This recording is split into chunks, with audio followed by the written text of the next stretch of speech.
நம்ம எண்ணங்கள் நல்லா இருந்தாதான் நம்ம செயல்கள் நல்லா இருக்கும். நம்ம செயல்கள் நல்லா இருந்தாதான் நம்ம வாழ்க்கை நல்லா இருக்கும். By being good, you never feel bad. By being bad, you never feel good. பிறப்புக்கும் இறப்புக்கும் இடப்பட்ட கொஞ்சம் நேரத்தை தான் வாழ்க்கைன்னு சொல்லுவாங்க. அந்த கொஞ்ச நேரத்துல ஒருத்தருக்கு ஒருத்தர் துரோகம் செய்யாம, கெடுதல் எண்ணாம, நானு என்று நினைக்காம கூட சேர்ந்து ஒன்னா சந்தோஷமா வாழ்றதுதான் வாழ்க்கை.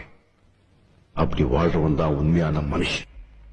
ஒன்னு சொல்றேன், நல்லா தெரிஞ்சுக்கோ. நல்லவங்களை ஆண்டவன் சோதிப்பான், கைவிட மாட்டான். கெட்டவங்களுக்கு ஆண்டவன் நிறைய கொடுப்பான், ஆனா கை விட்டுடுவான். எத்தனை தடவை சொல்லிருக்கேன், கிடைக்கிறது கிடைக்காம இருக்காது, கிடைக்காம இருக்கிறது. ஆண்டவன் எல்லாருக்கும் எல்லாத்தையும் கொடுத்துட மாட்டான்.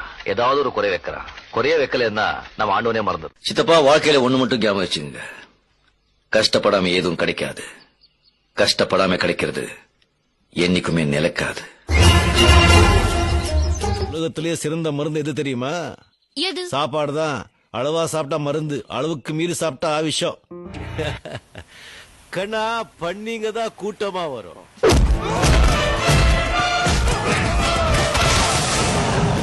சிங்கம் சிங்கலா தான் வரும்.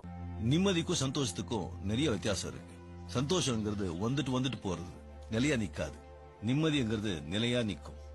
நம்ம எந்த வேலை செய்யறோங்கிறது முக்கியம் இல்லைங்க, செய்யற வேலை மனசுக்கு பிடிச்சி செய்யறோமா அதான் முக்கியம். அரண்மனையில் இருந்ததா ராஜாவா? எங்க இருந்தாலும் சந்தோஷமா இருந்து இல்லாதவங்களுக்கு இருக்கிறத கொடுக்கறவங்க எல்லாருமே ராஜா தான். கடவுள்னா யாரு? நம்மளெல்லாம் படைச்சவர். என்ன படைச்சவர்? டாக்டர் வசீகர். கடவுள் இருக்கார்.